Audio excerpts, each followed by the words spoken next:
Hey, what's going on everyone? Welcome to another tutorial on this channel. In this video, we talk about the time on the watch, which, it's a watch, so yeah, the time is kind of important. So let me show you how you can go ahead and change or adjust the time on yours. Let's get started. So inside the settings app of your Apple Watch, you can also find the clock section. So scroll through the available options and just find this menu, inside which you can also adjust the time set on your watch. It's marked by the +0 minute title, and yeah, it doesn't really look like it's supposed to change the time. After tapping on this, you can then add a few minutes to your Apple Watch time if you want to do that.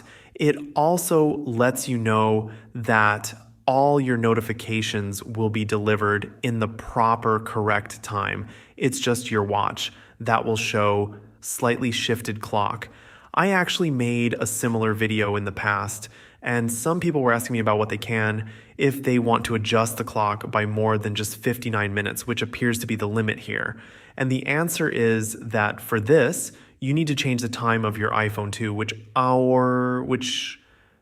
we will reflect on your wrist as well. On your iPhone, you have much more control over this in the date and time menu, where you can set a very specific time on your iPhone. Better yet, you can even switch to a completely different time zone if you wish. But speaking of time zones, if you're interested in other time zones, you might as well just that app directly on your Apple Watch. I made a specific video just about that. It's linked below in the description, so go ahead and check it out. Thank you for watching. Let me know what you think, and I'll see you in the next video.